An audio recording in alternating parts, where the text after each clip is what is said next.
Qui sont les Zuhri?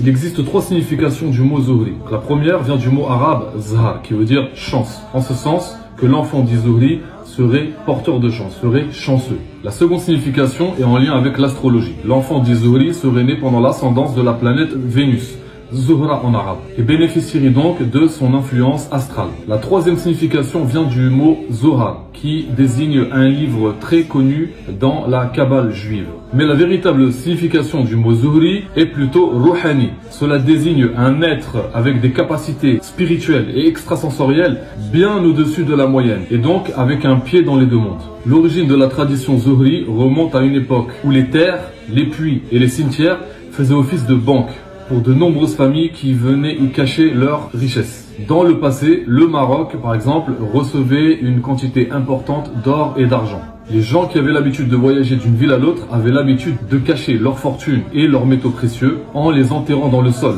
et ce afin de les protéger du vol et des brigands. Et à la longue, ces trésors devenaient propriété des djinns. Pour les retrouver, il fallait donc offrir en sacrifice un sang pur, un sang particulier à ces entités, à ces djinns gardiens des trésors pour pouvoir les déterrer. Il existe plusieurs types de Zuhri avec différents degrés. Nous avons par exemple le Zuhri Maliki, le Zuhri Sultani, le Zuhri Sulaymani. Et au total, il en existe 12. Il faut bien comprendre que l'enfant Zuhri est un hybride humain-djinn, c'est-à-dire issu d'un accouplement entre deux humains, mais avec le concours, ou plutôt l'influence, d'un ou de plusieurs djinns. Et au cours de sa vie, il va être intéressé par des sujets toujours liés à l'ésotérisme, à la spiritualité, à la métaphysique, au dhikr et toute autre science relative à l'invisible. Et cet être, en général, va être chanceux au cours de sa vie. C'est-à-dire qu'il va réussir tout ce qu'il va entreprendre comme objectif, comme projet. Mais cela est vrai dans la mesure où il ne fait pas l'objet d'attaques du monde de l'invisible. Il va donc être chanceux et prolifique pour les autres, pour les gens qui vont le côtoyer, et bénéficieront donc de sa baraka. Les Zuhri sont une sorte de passerelle entre notre monde et le monde astral. Ils ont un pied ici et dans l'autre monde. Tous les Zuhri naissent avec une capacité à contrôler les djinns, et donc à les soumettre. Les démons cherchent par tous les moyens de nuire aux Zuhri, car ils en ont peur et ils savent très bien de quoi ils sont capables. Leurs capacités extrasensorielles sont beaucoup plus développées que celles d'un humain lambda. Ils vont être en général hypersensibles, HPE, HPI, donc au potentiel émotionnel, au potentiel intelligent, avec un caractère et un tempérament très particuliers et sortant de la norme. Ils sont en général des êtres très solitaires, indépendants, autonomes. Ils n'ont en général pas ou peu d'amis, fuyant les foules et préférant aller s'isoler en nature, afin de se recharger en énergie vitale. Ce sont également des êtres dits borderline, c'est-à-dire qu'ils sortent des sentiers battus.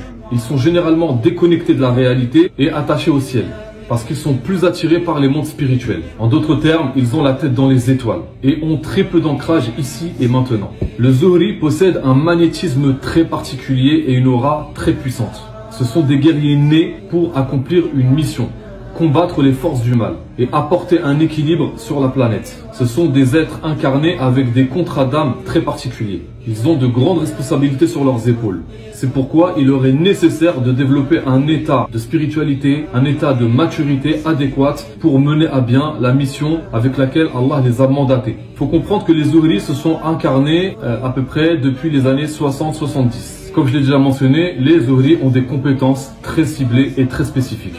Les Zuhri font partie de l'armée de l'imam al-Mahdi alayhi salam.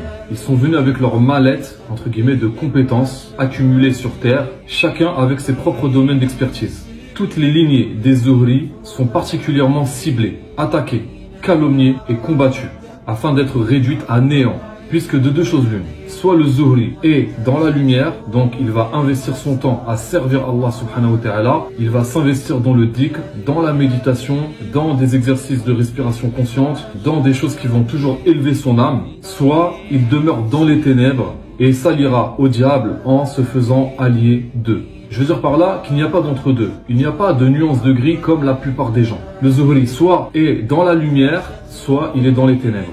Il devra donc faire un choix qui déterminera sa destinée dans ce monde et dans l'autre. À ce propos, j'aimerais ajouter que tous les sorciers sont de grands Zuhri qui ont été récupérés par les armées d'Iblis.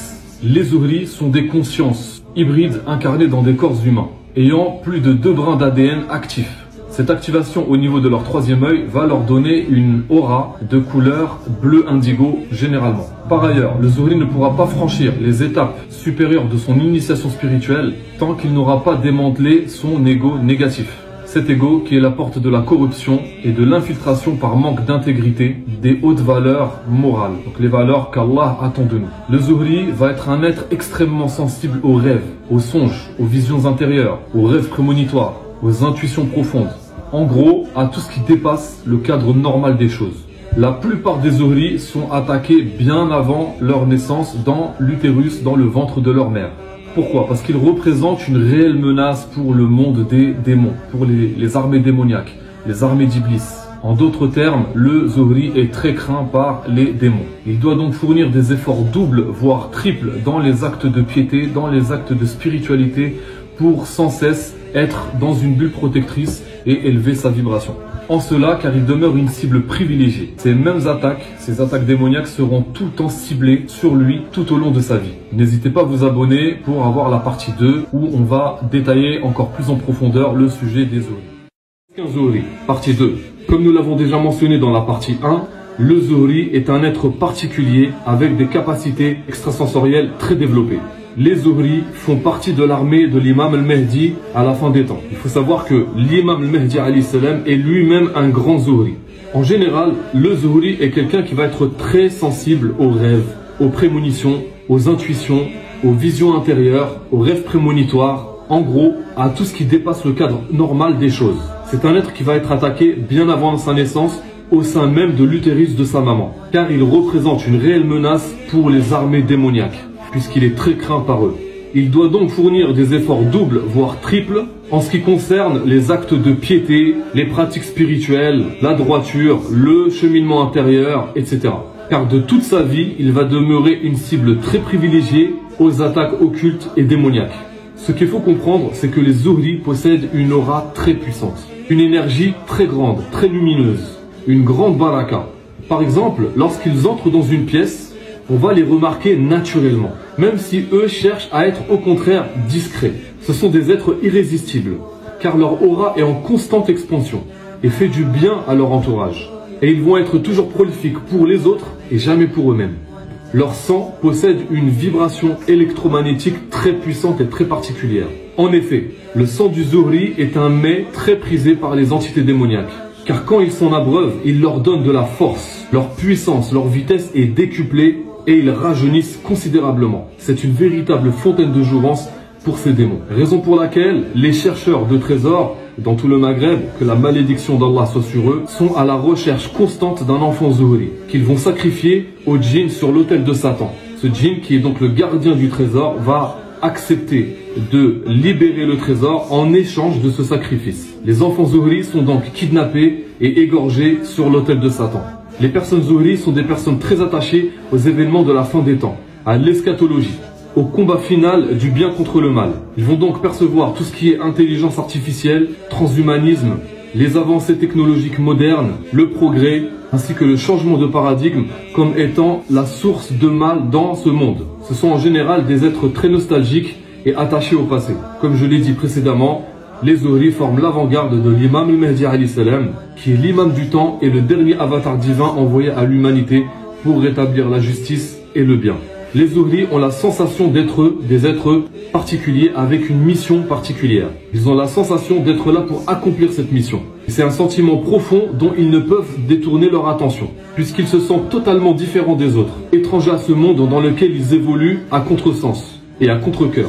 Ils ont souvent beaucoup de mal à s'adapter aux règles du système. Ils se sentent vraiment enfermés, surtout dans leur jeunesse, lorsqu'ils ne comprennent pas qui ils sont. Et tant qu'ils ne comprendront pas qui ils sont, ils seront toujours attaqués par les forces démoniaques, qu'ils chercheront donc à les soumettre et à les récupérer. Les Zuhri ont de nature un esprit combatif, un esprit de guerrier, parce que leur but commun consiste à démanteler les vieux systèmes qui ne servent plus l'humanité. Ils sont ici pour aider à faire disparaître les systèmes qui manquent d'intégrité, qui manquent d'éthique et de haute morale. Ils ne supportent donc pas le mensonge, la perversion, la sournoiserie, l'hypocrisie, la manipulation et toutes les autres médiocrités de l'âme. Ce sont des êtres intègres, sages et puissants. N'hésitez donc pas à vous abonner et à me suivre sur TikTok.